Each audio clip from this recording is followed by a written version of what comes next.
सवाल ये खड़ा होता है कि जब रक्षक ही भक्षक बने तब बड़े सवाल खड़े होते हैं। सरकारों की जिम्मेदारी होती है संविधान और लोकतंत्र की रक्षा करना।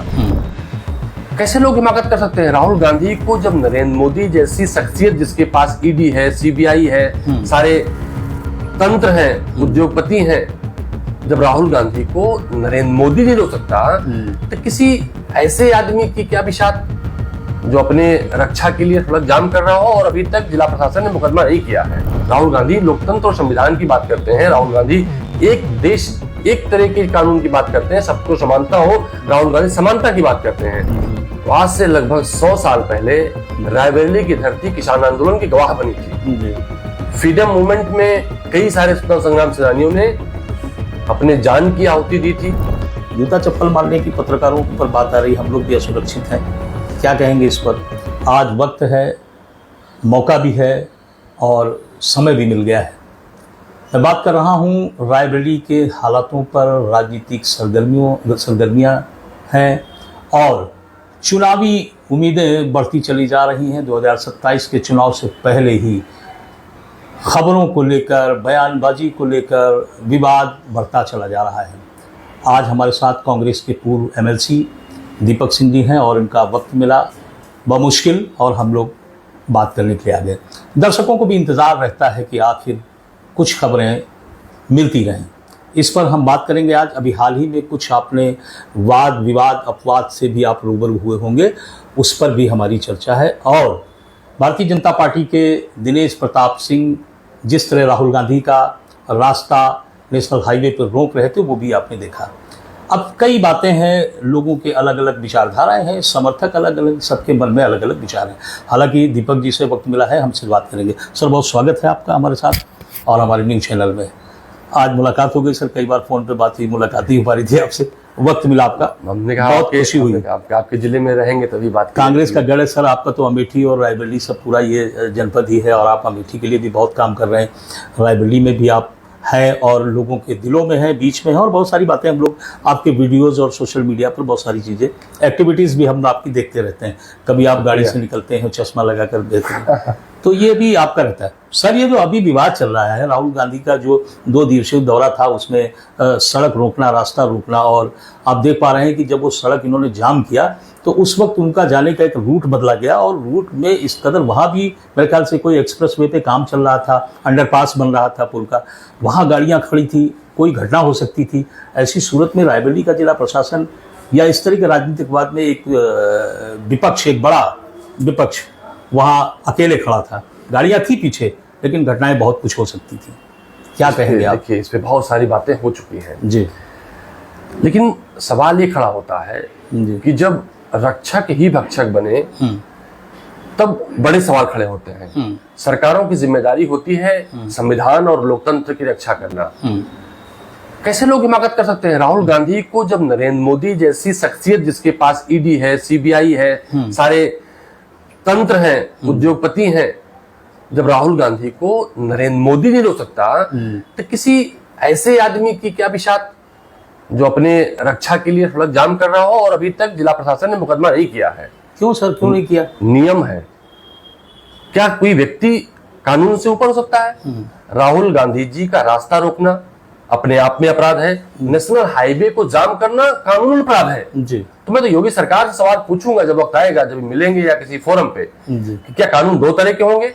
अगर कोई मंत्री जो चारों धाम की यात्रा करके आज भाजपा में है, चारों धाम का यात्रा का सर क्या मतलब? भाई जो आदमी बसपा में रहा हो, सपा में रहा हो, कांग्रेस के रास्ते भाजपा में गया हो, उसके पहले भी रायबरेली में 4 पार्टियां हुई, रायबरेली के 4 लोगों के साथ उसने किसी की राइफल ढोई हो, किसी की ड्राइवरी, किसी की टायर पोछा हो, किसी की चमचागिरी की हो, आरपी सिंह जी के चरणों में बैठा रहा हो, 4 धाम यहां भी किया है। तो वो आदमी अगर कानून को तोड़ता है तो क्या कानून 2 तरह का होगा? राहुल गांधी से लड़ाई लड़ रहे हैं। राहुल गांधी लोकतंत्र और संविधान की बात करते हैं। राहुल गांधी एक देश एक तरह के कानून की बात करते हैं, सबको समानता हो।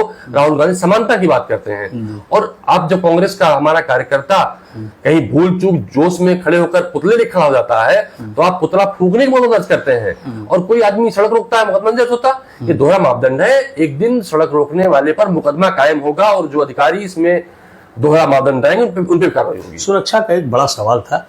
काफ़ी गाड़ियां बैक हुई उस वक्त जब अंडरपास के पास इनका वाहन रुका, रास्ता डाइवर्ट किया गया। इसीलिए उस पुलिस पर कार्रवाई हुई। जी। राहुल गांधी रास्ता बदलते नहीं, राहुल गांधी रास्ता बनाते हैं। राहुल गांधी देश के लोगों को रास्ता बनाने के लिए लड़ाई लड़ते हैं।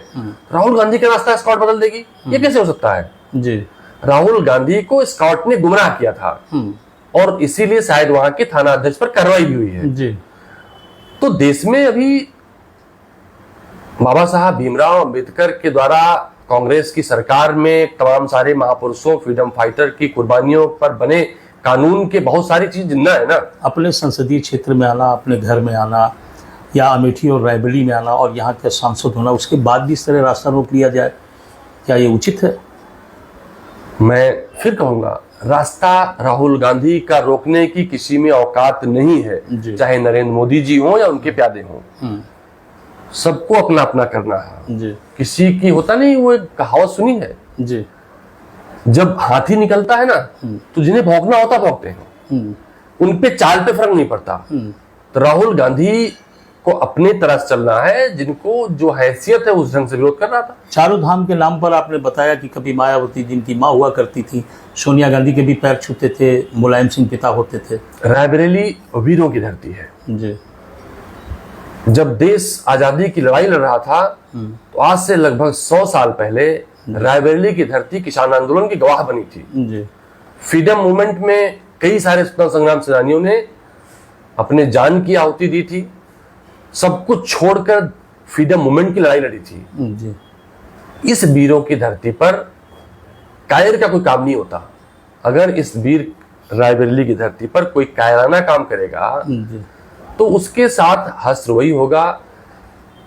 अलग बात है कि वो कभी आपको खुश करके कोई फायदा ले ले आपसे, कभी मायावती जी को अपना जीवन दायनी करके लाभ ले ले जी, कभी समाजवादी पार्टी के मुखिया मुलायम सिंह को पिता मान के लाभ ले ले, या प्रियंका गांधी को भगवान और सोनिया गांधी को मां बोल के लाभ ले ले। सर, सोशल मीडिया पे 2 तस्वीरें वायरल हो रही हैं। एक तरफ आपकी तस्वीर लगाई गई है, एक तरफ रायबरेली के पत्रकार हैं अखिल श्रीवास्तव, उनकी तस्वीर लगाई है।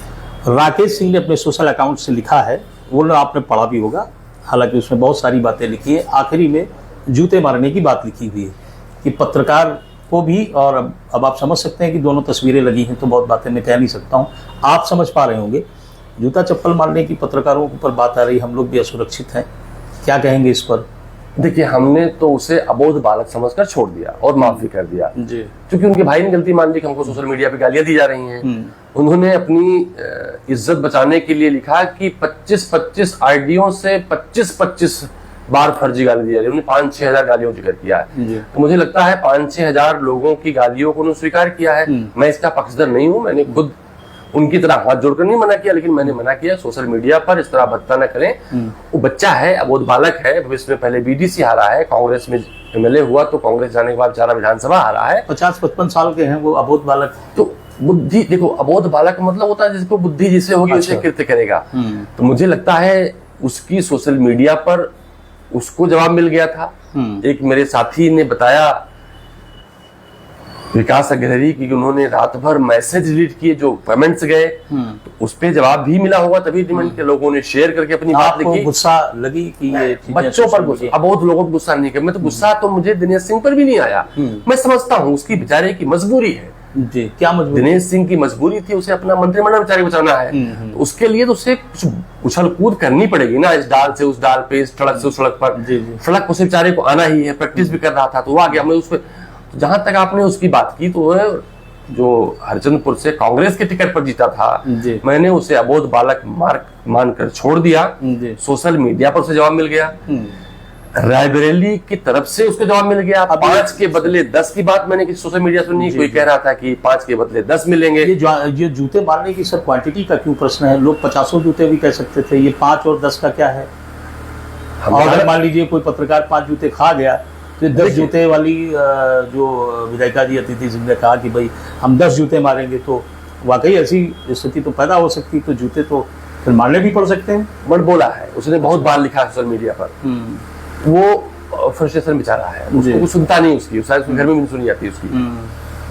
हमने पहले राउंड में कहा ना, रायबरेली वीरों और बहादुरों की धरती है। किसी की औकात नहीं यहाँ के पत्रकारों को पांच नहीं आवाज उठाने की। जिस दिन कोई ये हिमाकत करेगा रायबरेली के पत्रकारों या उस पर, सबसे पहले हम और हमारी पार्टी खड़ी होकर लड़ाई लड़ेगी। और ये लड़ाई हम लोगों ने यहाँ नहीं लड़ी है, ये लड़ाई लड़ी थी जब हमारे विधानसभा से, सेंट्रल हॉल से जर्नलिस्टों को बाहर किया जा रहा था, तो मैं सदन में सरकार के सामने खड़ा होकर लड़ गया था कि पत्रकार यहाँ से बाहर नहीं जाएंगे, वो भी सोशल मीडिया के प्लेटफॉर्म पर, हाउस की प्रोसीडिंग में, और वीडियो आज भी उपलब्ध है जी। तो किसी जिसको अपनी औकात का अंदाजा ना हो, सोशल मीडिया पे देखते नहीं कभी कभी आप सदन में बहुत बोलते हैं, हम लोगों ने सुना भी है, वीडियो के जरिए भी बहुत कुछ देखा है। आप सीधे योगी जी से कह रहे हैं कि भाई मेडिकल कॉलेज का प्रस्ताव का जो मामला है वो आपकी वजह से नहीं हो रहा, या और कैसा, क्या जवाब था? अच्छा प्रसंग है। देखिए, अभी मेडिकल कॉलेज का लोग बड़ा श्रेय लेने की कोशिश कर रहे हैं जी। मैं ये चाहूंगा कि आप भी और इसको समझे जी। राहुल गांधी जी अमेठी में सांसद के तौर पर 200 बेड का अस्पताल भारत सरकार से स्वीकृत करा के लाए थे, और यूपीए 2 में ही मेडिकल कॉलेज बनाए जाने की नीति भारत सरकार के मनमोहन सरकार में बन गई थी जी। उनके पीछे मंशा ये थी कि जब 200 बेड का अस्पताल होगा तभी मेडिकल कॉलेज हो पाएगा जी। मेडिकल कॉलेज को डेवलप करने के ये नियम थे कि 200 बेड का अस्पताल वहां होना चाहिए जी। तो राहुल गांधी जी ने 200 बेड का अस्पताल बनाया। मैंने सदन में योगी जी से कहा, हमने कहा मेडिकल कॉलेज दे रहे हो और अमेठी में मेडिकल कॉलेज जैसे सुविधा का अस्पताल निर्मित है, पहले से बना हुआ है, तो अगर वहां मेडिकल कॉलेज बनेगा तो सुविधाएं मिलेंगी जी। और अगर आपने पूरा वीडियो सुना, उसमें कहा कि हम अमेठी का प्रस्ताव भेज रहे हैं, अगर हो गया तो उन्होंने नंबर की बात की। तो क्योंकि कांग्रेस पार्टी श्रेय की लड़ाई लड़ती, कांग्रेस पार्टी की जिम्मेदारी होती है, और कांग्रेस पार्टी ने मुझे विधान परिषद में भेजा था, मेरी जिम्मेदारी बनती थी उन लोगों की आवाज उठाना जो हमसे उम्मीद करते हैं इस चीज की। तो रायबरेली का सर काफी जनमानस इस बात से खफा है जब राहुल गांधी का रास्ता रोका गया उनके घर में। बहुत सारे दर्शकों के हम लोगों के पास फोन भी आए कि भाई ये गलत है, नहीं रोकना चाहिए। क्या मानते हैं आपकी इस तरह का कृत्य, खैर उस पर आप बोल भी चुके हैं, लेकिन इस तरह का जो माहौल पैदा हो रहा है, इससे लगता नहीं कि फजीहत हो रही, या फजीहत जानबूझकर कराई जा रही है, या देखिए उस आदमी की क्या फजीहत जी। वो आदमी पब्लिक के चुनाव जीत नहीं सकता। कांग्रेस से जाने के बाद जिला पंचायत हारा, उनके परिजन 8000 और चुनाव हारे ना, मैंने सुना ऐसा जी जी। अपने गांव की प्रधानी नहीं जीत सकते, तो उस आदमी का कोई वजूद ही नहीं ना। जिस आदमी का न्यूसेंस ही वजूद होगा और उसको पार्टियां बड़ा मानकर प्रश्रय दे देंगे। गलतियां कांग्रेस से भी, हमसे भी हुई थी जी जी। हम तो मानते हैं कि हो सकता है कुछ लोगों ने हम लोग गुमराह किया हो, अल्लाह समझ ना पाए हो, तो वो प्रश्रय दे देंगी, तो पार्टी भी दम पे खड़ा होता। देखिए मैं आपको एक प्रसंग सुनाता हूँ महाभारत का जी। पूरा दुनिया जानती है ना, महाभारत पूरी दुनिया का ग्रंथ है, गीता पूरी दुनिया में पढ़ी जाती है। उसका प्रसंग है भीष्म पितामह की हत्या का, वध का। किसने वध किया था? शिखंडी को सामने खड़ा करके मारा गया था, लेकिन उसके पीछे अर्जुन खड़े थे। लेकिन शिखंडी ने कभी अपने आप को महापुरुष नहीं माना, उसे पता था कि अर्जुन की बाण से ही उसकी हत्या होगी। इस सत्ता के साथ, ताकत के साथ खड़े होकर लोग षड्यंत्र करने वाले लोग हैं। जनता, रायबरेली की जनता समझदार है। सत्ता से हटने के बाद इनकी औकात 2 कौड़ी की है, और सत्ता में रह के भी पंचायत चुनाव हार जाए, सत्ता में रह के विधानसभा का चुनाव हार जाए। विधान परिषद सरकार चुनाव होता ही है, आप जिला पंचायत सत्ता के दम पे जीत लीजिए, क्षेत्र पंचायत जीत लीजिए, आप विधान परिषद जीत लीजिए। राहुल गांधी की तस्वीरों को चप्पलों से पीटा, पुतला नहीं जला पाए, इसका मलाल था। यहाँ का जिला प्रशासन क्या समझ पा रहा है कि 27 में सरकार उनकर बदल रही है? क्या ऐसा महसूस कर रहे हैं कि पुलिस के ऊपर भी कार्रवाई की कुछ बातें आ रही कि नहीं? भी उनको नहीं, पुलिस पे कार्रवाई की बात नहीं है, वो योगी सरकार पर हमला है। अच्छा, मैं तो योगी जी से कहूंगा, अगर उनकी पुलिस, उनकी सरकार, उनके नुमाइंदे जो यहाँ रायबरेली में सरकार की नुमाइंदगी करते हैं, वो सवाल योगी सरकार से था, वो चैलेंज योगी सरकार को था। चूंकि भारतीय जनता पार्टी गुटों बटी हुई है, चिट्ठी भी स्पष्ट तौर पर करती है, चिट्ठी भी भारतीय जनता पार्टी के अध्यक्ष लिखी गई थी, जबकि होम मिनिस्ट्री योगी आदित्यनाथ के पास है, उत्तर प्रदेश के मुख्यमंत्री योगी आदित्यनाथ हैं। हम जैसे विपक्ष के लोग भी किसी मांग को मनवाने की चिट्ठी योगी आदित्यनाथ लिखते हैं, भारतीय जनता पार्टी के अध्यक्ष चिट्ठी नहीं लिखते हैं। अगर सूबे का मंत्री जो योगी आदित्यनाथ के मंत्रालय में राज्य मंत्री है चिट्ठी लिखता है, सवाल भारतीय जनता पार्टी से होता है, और आप जैसे निर्भीक ईमानदार जर्नलिस्टों को भारतीय जनता पार्टी नेताओं सवाल पूछने चाहिए। क्या सूबे के मुख्यमंत्री योगी आदित्यनाथ है, गृह मंत्रालय योगी आदित्यनाथ के पास है, कि भूपेन्द्र चौधरी जो भारतीय जनता पार्टी के तो उनके पास है? दिशा की एक बैठक हुई थी, तस्वीरें आपने देखी, उसमें एक बहस की, एक गर्मा गर्म बहस की खबरें बाहर आई। कुछ लोगों ने कहा झगड़ा हो गया इसमें, लेकिन किशोरी लाल जी ने उसको सफाई दी कि नहीं भाई, विवाद कोई नहीं था। उसके बाद शाम को एक फिर तस्वीर वायरल होती जिसमें पीयूष जी हाथ मिला रहे हैं, तो वो इत्तेफाक था, इंसिडेंट था कि वाकई जानबूझकर हालात गड़बड़ कभी हो जाए तो जगह मिल जाए वापस? आपने कहा ना 2027 का आगाज तो नहीं है जी। आप निकलिए, रायबरेली के हम लोग बस अड्डे बैठे हैं, बस अड्डे के पास बैठे हैं, आप चले जाइए चौराहे तक, जी आप चले जाइए त्रिफला चौराहे तक, आप चले जाइए आगे पेट्रोल पंप चौराहे तक। जी बच्चा बच्चा कह रहा है कि उत्तर प्रदेश में कांग्रेस गठबंधन की सरकार आ रही है, बच्चा बच्चा राहुल गांधी जी के आंदोलन के साथ जी अपने आप को जुड़ा महसूस कर रहा है, वोट चोरी के दम पर बनी सरकार को हटाना चाह रहा है। 2027 में कांग्रेस पार्टी की सरकार अलायंस के साथ आ रही है। दिनेश सिंह मुस्कुरा रहे हैं, स्नेहिल मुस्कान तो है। उसके हो सकता है बेचारे सोच रहे हो, बहुत अंदर की बातें नहीं बताऊंगा, हो सकता है बड़ा बेटे को राहुल गांधी जी के साथ देखकर अभिभूत हो रहे हो कि जी, जी। हमारा बेटा देश के भविष्य के प्रधानमंत्री के साथ खड़ा है, जी। या महसूस कर रहे हो कमर झुका के कि मुस्कान की जो तस्वीरें हैं वो उनका जो सोशल मीडिया पे तस्वीर Physical वायरल movement हुई, है सर। उस बच्चे कारण नहीं हुई थी। वो सोशल मीडिया पर तस्वीर भी इसलिए वायरल हुई थी कि जिस आदमी ने कमर झुकाकर जी। सड़क जाम किया था, उस आदमी ने कमर झुकाकर राहुल गांधी जी का अभिवादन स्वीकार बेटे से करवाया। बाद में उन्होंने अपने बयानों में कहा कि भाई मेरे बेटे को राहुल गांधी के पैर छूने चाहिए थे। ये सब भी संदेश निकल के आ रहा है। आपने सुना होगा एक समाचार चैनल को जवाब देते हुए उन्होंने कहा आप मेरे बेटे को एक चीज लिख के रखिएगा, जी ये यात्री लोग हैं, इनका न कोई धर्म है न कोई नियति है। ये जिस ट्रेन को देखेंगे सुलभ बैठ लेंगे, ये भारतीय जनता पार्टी को छोड़ेंगे, ये भविष्य की तैयारी में लगे रहते हैं। और पीछे मुझे जानकारी है जी कि लोग समाजवादी पार्टी के लोगों से मिले हैं, कांग्रेस के लोगों से मिले हैं। हालांकि इनका अंतिम मुकाम है, कहते हैं ना चारों धाम की यात्रा के बाद मुक्ति मिल जाती है। अगर ये संस्कारों की चर्चा है कि पैर पीयूष प्रताप सिंह को राहुल गांधी के पैर छूने चाहिए थे, हाथ नहीं मिलाना चाहिए था, ये बात दिनेश जी ने कही, तो ये कहां तक सही है? कहाँ का संस्कार भाई? अगर संस्कार की बात करता तो आदमी मुलायम सिंह गाली देता। अगर संस्कार की बात होती क्या सोनिया गांधी ने माँ बोलते थे, गाली देते हैं? संस्कार की बात होती तो सोशल मीडिया प्लेटफॉर्म चेक करिएगा, जिन्होंने प्रियंका गांधी को भगवान बोला हो, गाली देते। जब सोनिया गांधी जी इनकी माँ की हालात देखने आई थी, तब इन्होंने अपने घर के सामने खड़े होकर बयान दिया था। प्रधानमंत्री की माँ जी को अगर गाली की बात उस मंच से की जाए, लोगों का इसमें बड़ा विरोध रहा, और माँ एक ऐसा शब्द है उस पर भी बड़ा विश्लेषण हुआ कि भाई माँ किसी की भी हो, माँ को गाली नहीं देनी चाहिए, और अगर किसी की माँ को गाली दी गई तो सबसे पहले दिनेश सिंह का प्रतिशोध वो झेलेगा रायबरेली में। माँ वाकई एक ऐसा शब्द है, ये मेरा भी सवाल है, गाली गलौज चाहे उस मंच से हुआ हो या जो भी उसका बाहर मतलब निकला हो, क्या मानते हैं आप इस पर कहीं राहुल गांधी जी को ये बोलना चाहिए था? किसी भी व्यक्ति को, माँ को या किसी को अपमानित करने का कोई अधिकार नहीं है। लेकिन ये अगर आप वीडियो भारतीय जनता पार्टी के लोग जी राहुल गांधी जी की वोट चोरी वाली यात्रा अभियान से डरे हुए हैं। जी जिस आदमी ने गाली दी जी नरेंद्र मोदी जी की मां को, वो भारतीय जनता पार्टी का एजेंट था, क्योंकि भारतीय जनता पार्टी मुद्दों से ध्यान को भटकाना चाहती है और अपना आदमी भेजकर अपने ऊपर गाली चढ़वाई के मुद्दे को डाइवर्ट कर लेंगे। ये बचाव है कि कोई इसकी जांच भी हुई है, पता ये चला स्पष्ट हो गया। भारतीय जनता पार्टी के नेताओं से भारतीय जनता पार्टी ज्वाइन कराई है। भारतीय जनता पार्टी का वो पदाधिकारी था और कांग्रेस के मंच पर आकर उसने भारतीय जनता पार्टी को फायदा पहुंचाने वाला, वोट मुद्दों से ध्यान भटकाने वाला काम किया था। इसलिए वो मुद्दा ही नहीं है और उन लोगों को ऐसे मुद्दे उठाने की बात करनी चाहिए, चाहे रायबरेली का वो दल बदलू नेता हो जिसने मां सोनिया गांधी को कहा और अपशब्द बोले उनकी बेटी को, चाहे भारतीय जनता पार्टी के मुखिया प्रधानमंत्री नरेंद्र मोदी जी हो जिन्होंने अपनी जुबान से 10 बार मां और मातृत्व का अपमान किया है, चाहे भारतीय जनता पार्टी की संस्कृति रही वो प्रवक्ता जिसने एक प्रवक्ता की मां को अपशब्द बोले, या हिमाचल प्रदेश का भाजपा का अध्यक्ष हो या उत्तराखंड का जिसने गालियों की फहरिस्त राहुल गांधी पर एक तरफ से खोल दी थी। तो मुझे लगता है राजनीति में चरित्र एक होना चाहिए, दोहरा चरित्र वाला आदमी बर्दाश्त नहीं होता और कांग्रेस पार्टी कभी भी ना किसी के मां का अपमान करती है, ना किसी के मां का अपमान बर्दाश्त करती है। कांग्रेस पार्टी एक देश एक संविधान की बात करती है। कांग्रेस पार्टी राष्ट्र के साथ खड़ी होकर राष्ट्र के प्रगति की बात करती है।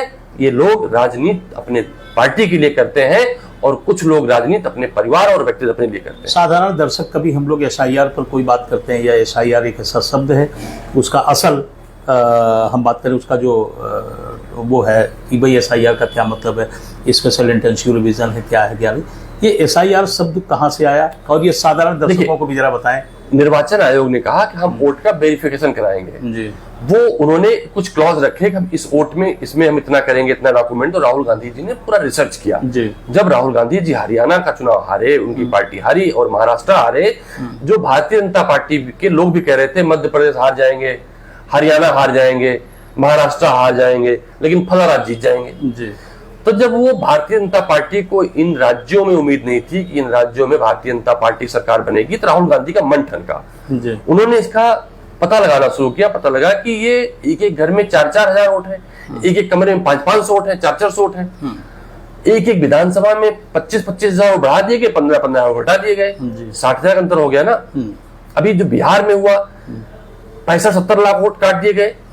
तो वोट कोई 5 लाख से हर आदमी राहुल गांधी तो चुनाव जीता ना, वोट का मार्जिन 50,000 का होता है।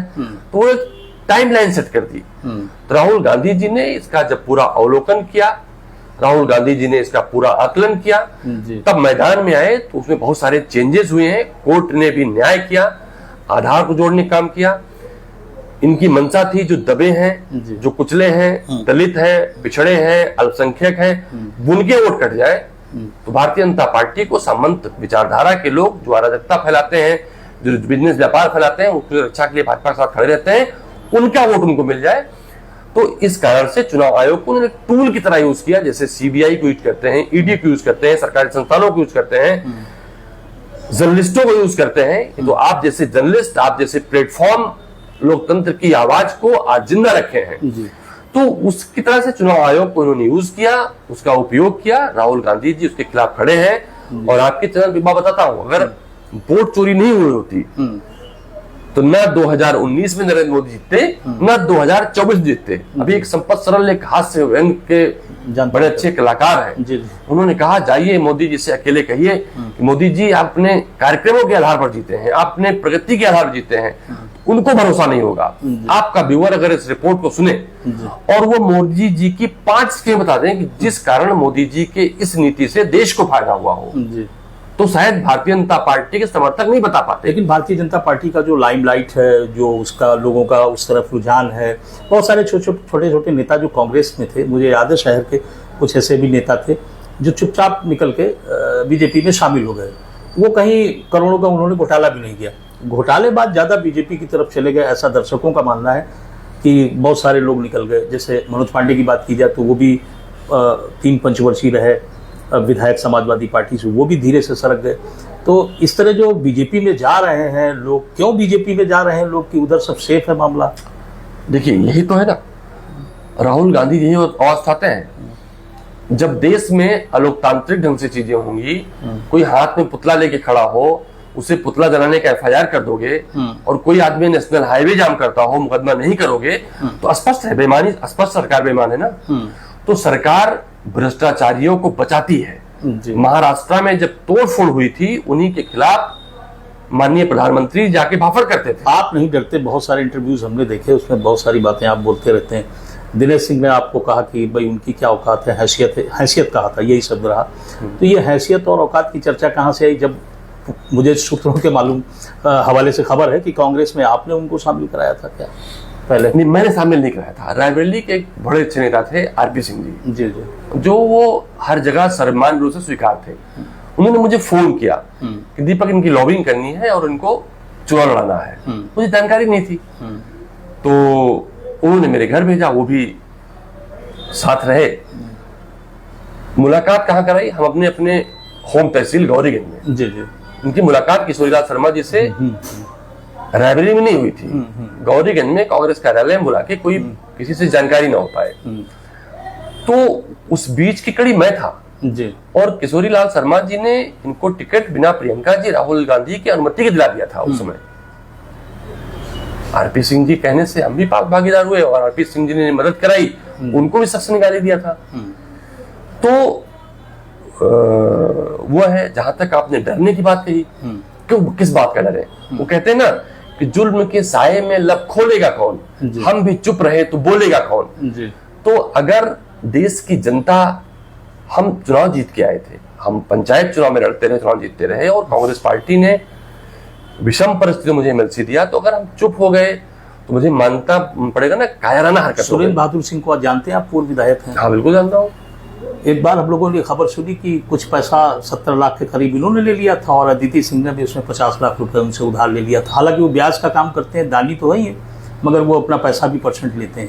लगातार वो कई बार अपने प्रेस वार्ता में भी कह चुके हैं कि भाई हमारा पैसा नहीं लोग दे रहे हैं, ये सब बहुत बेईमान लोग हैं। इस तरह की भी न्यूज़ आ रही, पैसा तो सबके पास है, आखिर उसका पूर्व विधायक का पैसा सुरेंद्र बहादुर जी का वापस होना चाहिए। भाई देखिए, सुरेंद्र बहादुर जी तो हिम्मती आदमी कह भी ले रहे हैं। हाँ। मैं बहुत लोगों को जानता हूँ। हाँ। हमारे यहाँ एक प्रदीप सिंघल है, हाँ। दिनेश 10 लाख उनसे भी लिया है, नहीं दे रहे हैं। कई साल हो गए तक कांग्रेस तभी लिए पैसा लिया था। जी जी, दर्जनों लोगों को जानता हूँ पैसा लिया नहीं। तो आप क्या वो अध्यक्ष हैं? अध्यक्ष हैं तो नहीं दे रहे ना। तो ये देखिए, मैंने आप क्या भी गड़बड़ लोग हैं अभी। बहुत सारे ऐसे लोग हैं कि जो डर के मारे नहीं बोल पा रहे होंगे। हाँ। तो एक समय आएगा जी जब न सत्ता होगी जी न ताकत होगी, जी। यही लोग दौड़ा दौड़ा कर पैसा वसूलेंगे और ये अपनी रक्षा के लिए भागते रहेंगे। ऐसा बहुत सारा प्रसंग, बहुत सारे प्रमाण हमारे धर्म ग्रंथों में मिलते हैं जी और इसीलिए लोग धर्म ग्रंथों का अध्ययन करते हैं, उनका पाठन करते हैं जी। कि पाप से बचें। दोबारा राहुल गांधी साहब जब आएंगे इस तरफ, तो क्या सिक्योरिटी किस तरह की होगी, और ऐसी घटनाएं अगर हो जाएंगी तो फिर ये कोई इसका प्रोटोकॉल या कोई रूट डाइवर्जन ये सब तैयार होगा? पहले से यहाँ लोगों को भेजना पड़ेगा कि भाई देखो कहीं ऐसा तो नहीं दिनेश सिंह वहीं बैठे हों अर्चनपुर में सड़क पे। अगर राहुल गांधी जी के मार्ग में दोबारा किसी ने अवरोध पैदा करने की कोशिश की तो तारीख इतिहास बनेगी और वो इतिहास में दर्ज होगी। शायद वो कभी दुस्साहस नहीं कर पाएगा फिर से राहुल गांधी का मार्ग रोकने के लिए। एक बार गलती कर ली, दोबारा राहुल गांधी का मार्ग रोकने का साहस उस व्यक्ति में या किसी व्यक्ति में अपने गली के सामने खड़े होकर भी नहीं करने का होगा। अगर वो गली में खड़े होकर भी राहुल गांधी के खिलाफ अगर कुछ करेगा तो उसे ऐसा जवाब मिलेगा जो उसके जीवन में न पहले कभी मिला होगा न आगे कभी मिलेगा।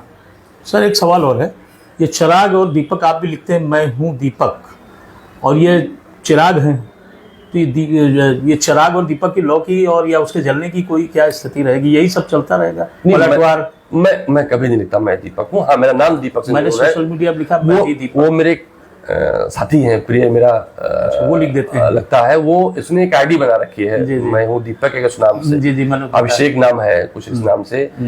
एक पंडित जी हैं हमारे लखनऊ के दफ्तर में, उन्होंने इसी कुछ नाम से आईडी बना रखी है। पहले मेरे नाम पे बहुत सारी 50-60 सोशल मीडिया पर आईडी बन गई थी। मैंने कहा भाई जो बनाए डिलीट करो, तो उस नाम से चलती हैं।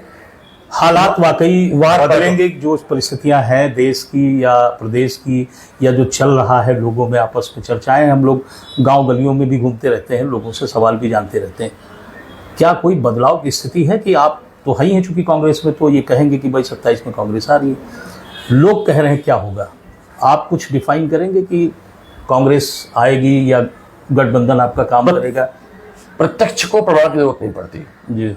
उत्तर प्रदेश में लोकसभा चुनाव के लिहाज से भारतीय जनता पार्टी की बेईमानी, भारतीय जनता पार्टी की मिशनरी एक तरफ थी, इंडिया गठबंधन की बहुमत और लीड एक तरफ थी। हम बहुमत की जो सीटें हैं 200 के आसपास, उससे ज्यादा विधानसभाओं पर कांग्रेस पार्टी की गठबंधन की बढ़त थी जी।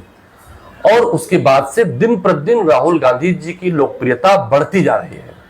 उसका असर उत्तर प्रदेश में होगा और उत्तर प्रदेश में इंडिया गठबंधन की सरकार बनेगी और यकीनन हम कहेंगे कि हमारा गठबंधन और मजबूत होगा, हमारे गठबंधन में और भरोसा बढ़ेगा जी। और भारतीय जनता पार्टी को हम और ताकत के साथ हरा पाएंगे। सर एक जनता का सवाल है, हालांकि सभी जनता से रिलेटेड हम लोग पूछ रहे हैं। जनता का सवाल ये कि रायबरेली की बहुत सारी इंडस्ट्री 2012 में बंद हो गई, बहुत सारी इंडस्ट्री विलुप्त हो गई, बेरोजगारी बढ़ी, काम लोगों के पास नहीं है। आपकी अगर सरकार या इस वक्त जो हालात चल रहे हैं, रोजगार पर आप क्या कहेंगे? कांग्रेस ने पिछली बार भी कहा था कि भाई 8,500 खटाखट पहुंचेंगे।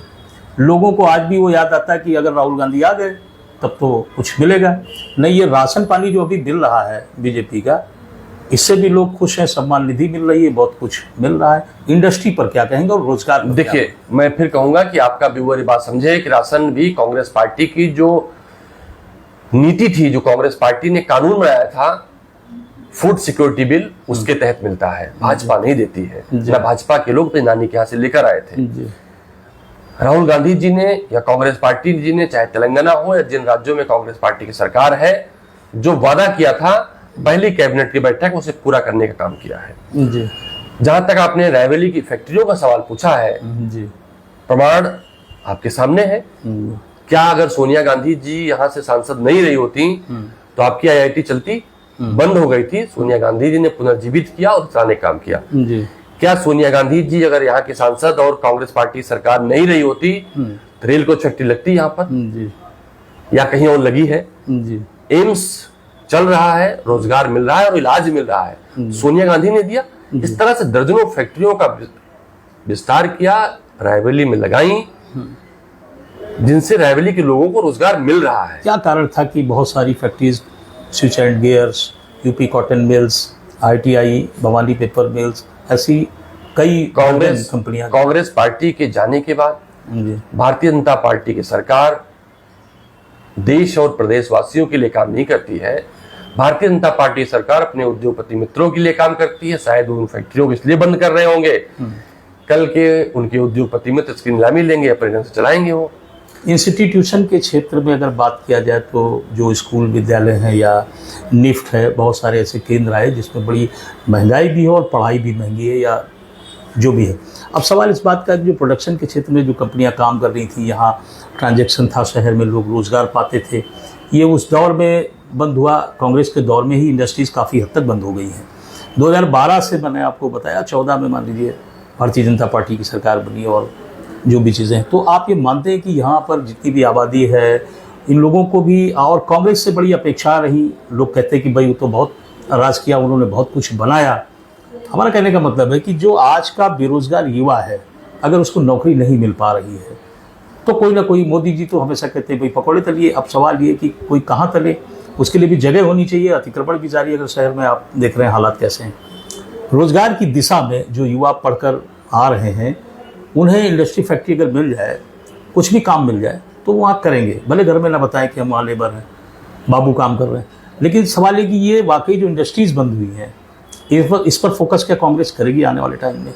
निश्चित रूप से कांग्रेस का फोकस और रोजगार पे है। जो भी आपने कहा ना, राहुल गांधी जी ने खटाखट करने की बात कही थी, तो रोजगार ही था ना, उनको पैसा मिलता रोजगार करते, या उन्होंने कहा था जब तक रोजगार नहीं मिलेगा तब तक उनके खाते में इतने पैसे जाएंगे। तो कांग्रेस पार्टी भरोसे का प्रतीक है। क्या मानते हैं आप, बिना काम के पैसा दे दीजिए या बिना काम का पैसा चला? देखिए, काम देना जरूरी है। मैं ये मानता हूं कि रोजगार या पैसा, अगर आपके पैसा जेब में है तो आप अपनी जरूरत की चीजें, किताबें भी खरीदेंगे और पढ़ाई भी करेंगे। आपके पास पैसे हैं तो आप कोचिंग भी करेंगे और आगे की बारे में सोचेंगे भी।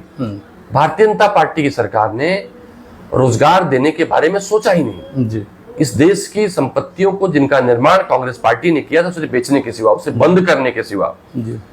तो कांग्रेस पार्टी देश के प्रति प्रगति और देश के युवाओं के लिए विचार करती है, और यही कारण है आज देश में जितनी भी उद्योग धंधे हैं या जितने भी आप ये कह लीजिए कि रोजगार के क्षेत्र हैं, वो सब के सब कांग्रेस पार्टी के समय के दिए हुए हैं। भारतीय जनता पार्टी के समय में कोई चीज शुरू नहीं हुई थी, तो कांग्रेस पार्टी ने पहले भी किया है, कांग्रेस पार्टी आगे भी करेगी। देश से जुड़े कुछ सवाल हैं। पहलगाम, पुलवामा, ऐसी घटनाओं के बाद मैच खेलना जरूरी था कि ये अभी बिहार का रिजल्ट भी, जरा उस पर भी फोकस डालिए और इस पर सर बताएं कि ये आवश्यक था कि मैच जो है जरूरी है, क्रिकेट जो चल रहा है, इस पर क्या बोलेंगे? मोदी जी का भाफड़ याद आता है। इन्होंने पानी बंद करने की बात की थी, पाकिस्तान का लोगों ने तालियां बजाई थी। मोदी जी ने भाफड़ करते करते भूल गए कि खून किस रूप में शरीर में बहता है, उसमें कितनी मात्रा में पानी और कितनी मात्रा में क्या क्या होता है। उन्होंने कहा था हमारे लहू में सिंदूर बह रहा है। खैर, वो उनके अध्ययन और उनकी शिक्षा का सवाल है। आप पानी बंद करोगे, आप लहू की बात करोगे, आप अमेरिका के दबाव में युद्ध बंद कर दोगे। जो पाकिस्तान 2% का पाकिस्तान, उसकी औकात नहीं भारत की संप्रभुता और सम्मान को ललकारने की। कभी पाकिस्तान ने दुस्साहस पहले भी किया था, लेकिन उसके सामने उसका हश्र हुआ था। कांग्रेस पार्टी की सरकार थी, इंदिरा गांधी प्रधानमंत्री थी, और हमारी यही सेना थी। सेना के शौर्य में न तब कमी थी, न सेना के शौर्य में आज कमी थी। हम ये मानते हैं कि सेना का शौर्य और बड़ा था, लेकिन नरेंद्र मोदी जी ने युद्ध विराम कर दिया अमेरिका के दबाव में। सेना को तकलीफ पहुंची, सेना के अधिकारियों ने दुनिया भर के कई सारे प्लेटफॉर्म पर अपनी दुख को प्रकट भी किया। देश के प्रधानमंत्री रिटायरमेंट का जो सवाल चल रहा है उस पर कुछ, और आप मैच खेलने चले जाते हो कि देश के युवाओं ने पहली बार क्रिकेट मैच का बहिष्कार किया है। ये क्रिकेट मैच का बहिष्कार नहीं था, नरेंद्र मोदी जी की जो दोहरी बातें थी उसका बहिष्कार था, और नरेंद्र मोदी जी की जो कलई थी खुल गई है, उनका बहिष्कार था। रिटायरमेंट पे कोई चर्चा उनके? भाई मैं तो कहूंगा उनका अंदरूनी मामला नरेंद्र मोदी जी का, लेकिन आपने नियम बनाए थे। अडवाणी जी को आपने मार्गदर्शन मंडल में बैठाया था, आपने मुरली मनोहर जोशी जी को मार्गदर्शन मंडल में बैठाया था। अगर भारतीय जनता पार्टी के नेताओं में साहस हो तो मोदी जी को याद दिला दें कि भारतीय जनता पार्टी की स्थापना करने वाले अडवाणी जी मार्गदर्शन मंडल में घुट घुट कर जी रहे हैं। क्या उस नियम को बनाने वाले नरेंद्र मोदी जी इसका पालन करेंगे या नहीं करेंगे? ये उनका मामला है, गेंद उनके पाले में है। आप भाजपा के लोगों से जरूर पूछिएगा, क्या नरेंद्र मोदी जी ने नियम बनाया था उसका अनुपालन खुद करेंगे या नहीं करेंगे? बहुत सारे सवाल सर पूछा आपसे, सब लगभग बताया, कुछ चीजें छूट भी गई होंगी। फिर अगली किसी मुलाकात में। तो ये थे हमारे साथ कांग्रेस के पूर्व MLC दीपक सिंह जी, और आज हम लोग सभी विषयों पर लगभग बातचीत हुई। और अगर कुछ सवाल छूट गए हैं तो दर्शक हमें ज़रूर याद दिलाएंगे। दोबारा फिर किसी दूसरी मुलाकात में हम जरूर उन सवालों को आपसे पूछेंगे और आप तक पहुंचाएंगे। आज का जो विषय था और जो आप अभी हालात देख रहे हैं, लगातार सोशल मीडिया पर चर्चाएं हो रही हैं, और प्रदेश के मंत्री दिनेश प्रताप सिंह, जो भी आप सुन रहे होंगे कि लगातार राहुल गांधी के आने पर धरना रोकना उनका रास्ता कितना जायज़ है, इस पर भी आपसे रिएक्शन और प्रतिक्रिया चाहेंगे। हालांकि अभी जो भी बातें हुई ज़रूर हम आपको दिखाने की पूरी कोशिश करेंगे, और अगले जो सवाल छूट गए होंगे दोबारा दीपक सिंह जी से समय लेकर फिर सवाल पूछेंगे। बहुत बहुत धन्यवाद, और खबरों पर प्रतिक्रिया अपनी ज़रूर बताएं कि आखिर क्या सही था, क्या गलत था, सवालों में क्या था और जवाब में क्या था। बहुत बहुत धन्यवाद।